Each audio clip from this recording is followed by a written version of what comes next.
Jemaat GKI AKP dalam ibadah minggu hari tanggal 29 bulan 3 tahun 2020. Kekasih Tuhan, pada saat ini di tengah-tengah goncangan dunia yang sekarang melanda juga di Indonesia, yaitu tentang corona.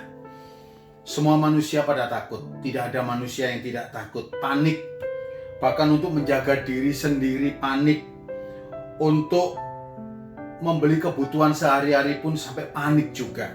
Tetapi firman Tuhan pada hari ini di dalam Matius 14 ayat 27 mengatakan, tetapi segera Yesus berkata kepada mereka, tenanglah, aku ini, jangan takut. Ini menceritakan tentang Tuhan Yesus berjalan di atas air.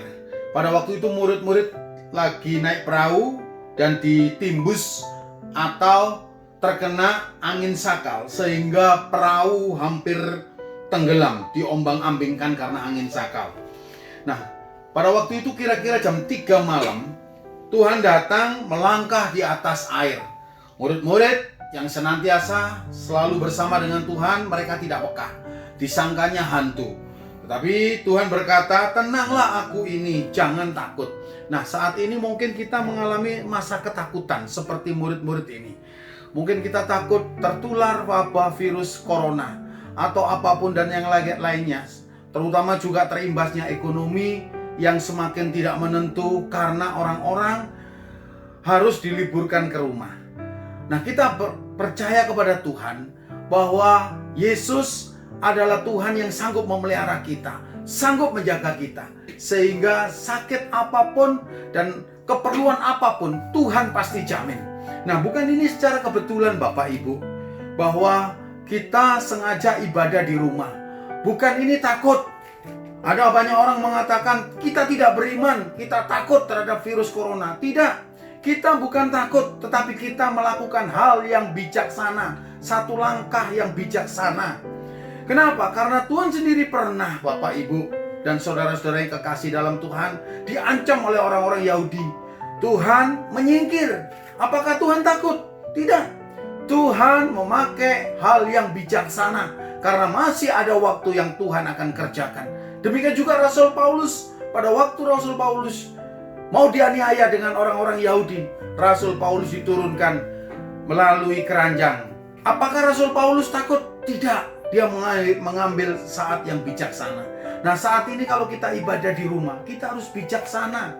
Kenapa? Karena dengan ini kita menuruti pemerintah. Pemerintah itu adalah utusan Tuhan, wakil Tuhan. Pemerintah saat ini, pemerintah yang sangat menghormati setiap orang yang beragama. Bukan agama kita saja yang memang untuk ibadah di rumah. Semua elemen agama juga dianjurkan, dihimbau untuk ibadah di rumah. Nah, ini saya menemukan di sini bahwa kalau kita ibadah di rumah, itu menghidupkan iman kita. Yang dulu kita tidak pernah mesbah doa, tidak pernah ada mesbah keluarga. Saat ini yang terbaik, kita mesbah keluarga, kita berdoa, kita baca firman, kita berkumpul dengan istri, suami, anak-anak, bahkan orang tua untuk kita beribadah, semakin dekat kepada Tuhan.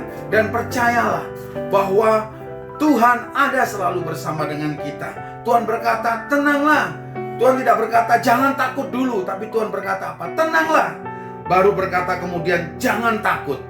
Nah, pesan sore hari ini untuk firman Tuhan, Bapak Ibu Saudara sekalian, kita harus tenang. Karena begitu kita tenang, kita bisa mengendalikan diri kita sendiri dan kita bisa berdoa.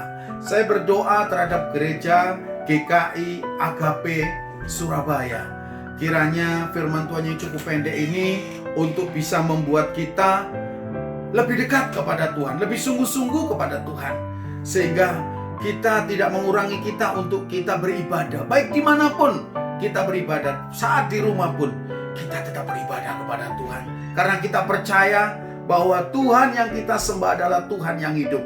Dan Tuhan yang akan menjagai kita, meluputkan kita dari segala wabah penyakit. Serta Tuhan akan membentengi kita, memberkati kita. Segala keperluan kita dijamin oleh Tuhan. Terima kasih buat firman Tuhan pada hari ini. Biarlah firman Tuhan cukup pendek ini boleh menguatkan hati kita dan iman kita kepada Tuhan. Tuhan Yesus memberkati.